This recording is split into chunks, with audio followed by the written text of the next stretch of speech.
개인적으로 일단 너무 충격적이어서 이야기를 듣는 것만으로도 괴로웠어요. 뜻이 이 새끼는 사람 새끼가 아니에요. 그러면 과연 이 조주빈 박사를 어떻게 무슨 죄로 얼마나 처벌 가능할 것인가.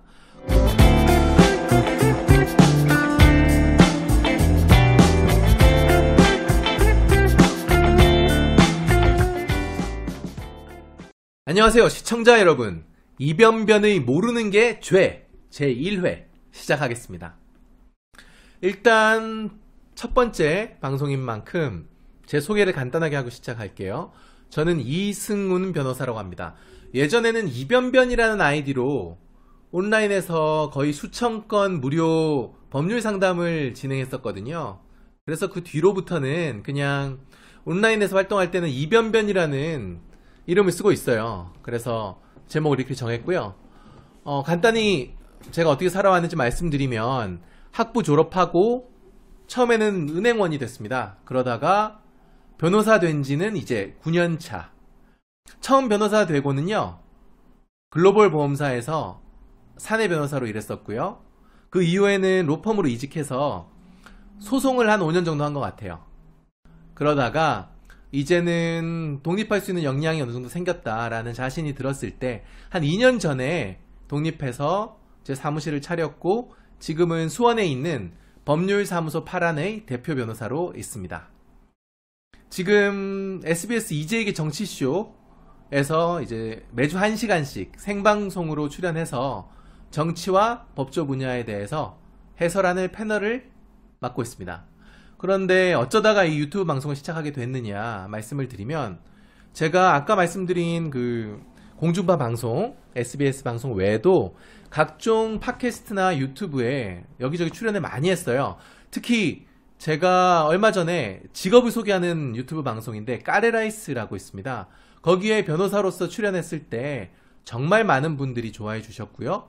여기 위에 링크 할 테니까 한번 찾아와서 들어봐 주세요. 재밌습니다. 최근에는 아까 말씀드렸듯이 SBS에 출연해서 매주 1시간씩 정치나 사회 분야, 법조 분야에 대해서 제 의견을 말씀드리고 있는데, 이게 생방송이다 보니까 제한이 되게 있어요. 그래서 준비한 것을 다 말 못하는 거는 당연하고, 중립 의무도 있죠. 정치적으로. 또 수위 제한도 있단 말이에요. 그래서 평상시 제 말투나 제가 쓰는 표현들이 쓸 수가 없어요. 그 아쉬움이 있었는데, 그래서 이참에 제가 이제 유튜브를 통해서 원 없이 한번 말해보려고 시작을 하게 됐습니다. 이게 역사적인, 저한테는 그래도 나름대로 의미가 있는 첫 방송인데 무엇을 주제로 할까 고민을 많이 했거든요. 근데 결심한 것이 바로 요즘 가장 이슈가 되고 있는 N번방 사건 이야기 해보려고요. 사실 많은 분들이 착각하는 게 변호사라고 하면 법에 대해서 다 잘 아는 줄 알거든요. 사실 아닙니다. 아는 척하는 거일 뿐이죠. 저도 마찬가지고요.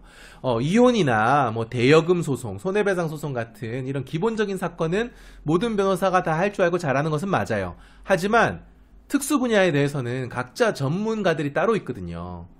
예를 들어서 까고 말해서 저는 의료소송이라든지 행정소송, 또 뭐가 있을까요? 조세소송 이런 거 오면 돌려보내요. 저 할 줄 모른다고. 양심상 전 제가 최선을 다할 수 있는 게 아니면 못하겠더라고요. 그런 것처럼 제가 또 잘하는 전문 분야가 따로 있겠죠.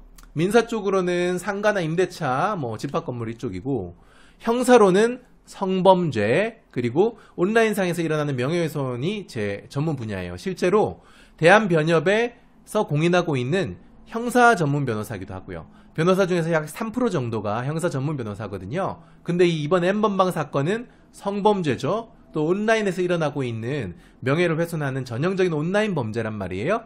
그야말로 제가 제일 잘 아는 제 전문 분야라고 할 수가 있습니다. 그래서 여기에 대해서 한번 썰을 풀어보도록 하겠습니다. 일단 N번방 사건이 뭔지 이제는 다들 아시겠지만 간단히 말씀드릴게요. 갓갓이라는 놈이 있어요. 이 놈이 텔레그램에서 1번부터 8번까지 N번방을 만들었고, 여기서 돈을 받고 성착취물 동영상을 공유한 사건입니다. 근데 하필이면 텔레그램이냐라고 의문을 가질 수가 있는데, 사실 온라인에서 일어나는 범죄는 이런 경우가 되게 많아요. 왜냐면 한국에 회사를 두고 있고, 또 한국에서 법인을 만든 이제 플랫폼 같은 경우에는 추적이 가능합니다. 예를 들어서 네이버다, 다음이다, 카카오톡이다 이러면 이게 다 회사들이 협조를 해줘요. 하지만 외국에 본사가 있는 뭐 페이스북이라든지 텔레그램이라든지 이런 것들은 뭐 유튜브도 마찬가지고요. 웬만한 범죄면 협조를 잘 안 해줘요. 그래서 일부러 추적을 쉽지 않게 하기 위해서 텔레그램에다가 플랫폼을 둔 겁니다. 어쨌든 여기다가 성착취물 동영상을 돈을 받고 가까시라는 놈이 이제 공유를 했는데 문제는 여기에 성인뿐만 아니라 미성년자 피해자도 다수 껴 있었다는 거죠. 그 범행 방식을 잠깐 볼까요?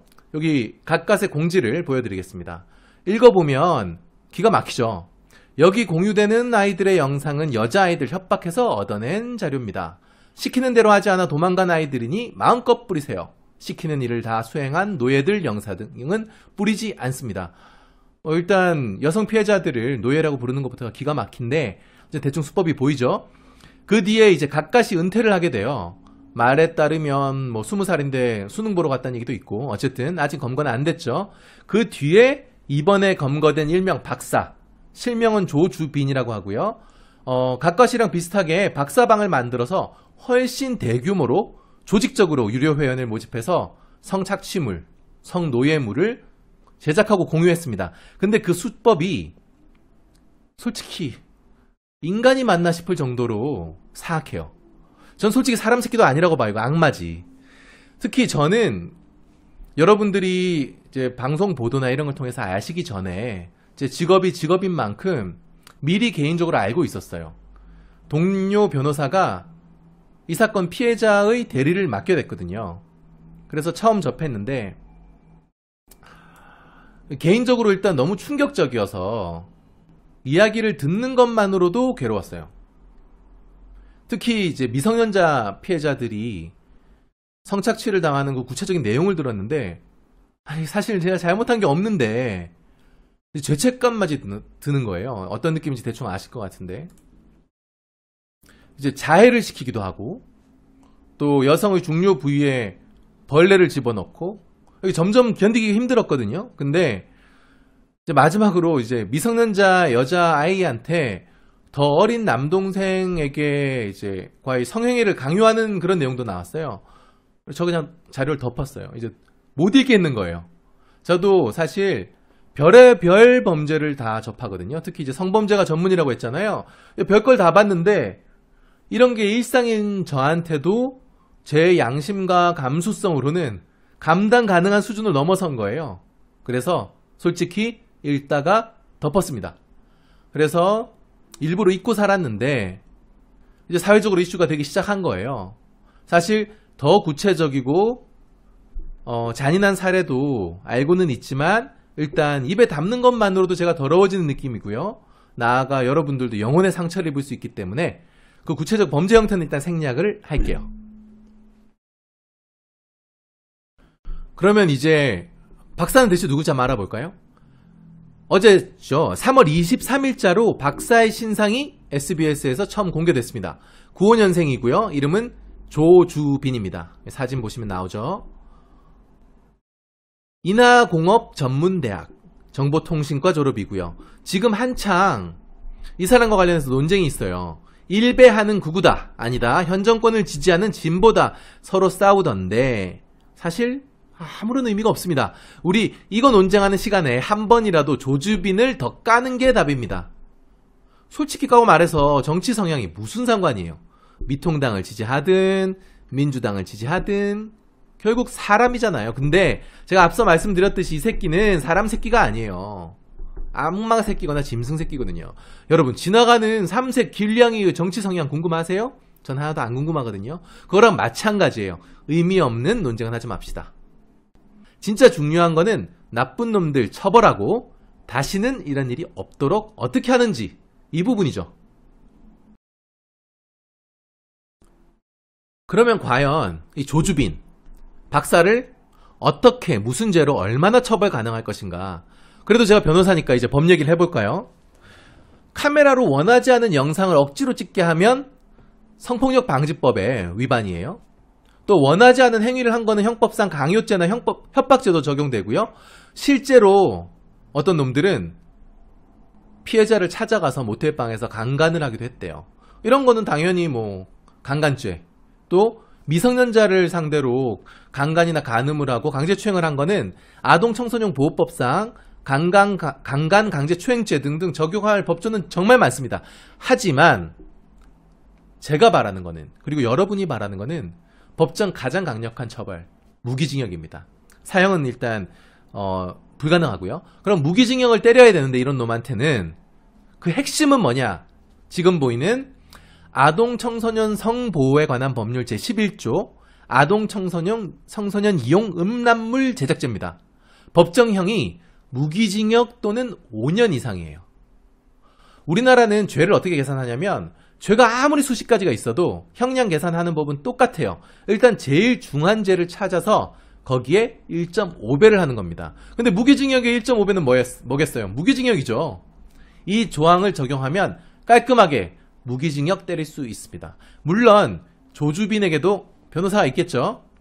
변호사 입장에서는 이런 아동 포르노를 제작을 한 건 아니고 피해자가 직접 촬영한 거다, 뭐 어쩌고 저쩌고 변론을 할 겁니다. 하지만 피해자가 단순히 도구로 전락해서 강요와 협박에 의해서 영상을 찍었다면 전 충분히 제작죄로 처벌이 가능하다고 봅니다. 만약 제작죄에서 무죄가 나면 저는 이거 담당한 검사들 옷 벗어야 된다고 생각해요. 전 자신 있는데 그것만 담당하고 있는 그게 자기 업인 검사가 못한다? 자격이 없죠. 게다가 이 사건은 전 국민이 자기 편이에요. 검사 편이라고요. 그 여론을 등에 업고서도 무기징역 못 만들어내면 전 진짜 무능력한다고 봐요. 그럼 여기서 여러분들이 궁금할 것도 하나 알려드릴게요. 저 이런 질문 정말 많이 받았거든요. 고유정이나 조두순 같은 사이코패스 살인마, 아니면 진짜 이 주빈 같은 악마 같은 새끼들, 이거 누가 변호를 하나 궁금해 하시거든요. 저도 변호사 되기 전에 궁금했어요.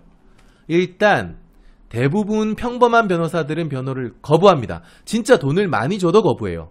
우리가 잘 알고 있는 김앤장 같은 빅펌도 마찬가지예요. 수억을 줘도, 수십억을 줘도 안 할 겁니다. 이미지 훼손이 훨씬 더 손실이 크거든요. 그래서 이 사건 같은 경우에는 변호사가 사건을 맡으면 둘 중에 하나예요. 첫 번째는 유명세를 타고 싶은데 유명하지 않은 변호사. 너무 절박한 사람들, 이 사람들 중에서 수임하는 사람들이 있어요. 그 사람들이 뭐 핑계는 여러 가지 돼요. 뭐 억울한 점이 들어보니까 있긴 있더라 라든지, 아무리 범죄자라도 최소한의 법률의 조력은 받아야 된다라든지, 뭐 제가 보기엔 다 핑계예요. 유명해지고 싶어서라고 봅니다. 두 번째는 국가에서 강제로 지정하는 국선 변호사가 맞는 경우예요. 이거는 여러분들이 욕하시면 안 됩니다. 방법이 없어요. 왜냐면 법률상 변호사가 없으면 재판을 아예 못하고, 재판을 못하면 처벌을 못해요. 그러니까 국선 전담 변호사가 이 사건을 맡았을 때는 거부할 방법이 없습니다. 괜히 변호사 욕하지 말아주십시오. 변호사 개인도 진짜 하기 싫어요. 심지어 끔찍한 이 변태 살인마들이랑 좁은 방 안에 둘이서 맨날 앉아서 면담해야 돼요. 국선이라서 돈을 받는 것도 아니고요. 제 입장에서 생각만 해도 토 나옵니다. 자, 이번에는 모든 분들이 관심 있는 주제입니다. 뭐 박사, 조주빈은 그렇다 치고 최대 지금 26만 명이라는 얘기까지 나오고 있죠. N번방 유료 결제한 회원들, 이 공범이라고 할 수 있는 이 사람들은 처벌을 못하나? 아예 신상까지 까버릴 수 없나? 가능합니다.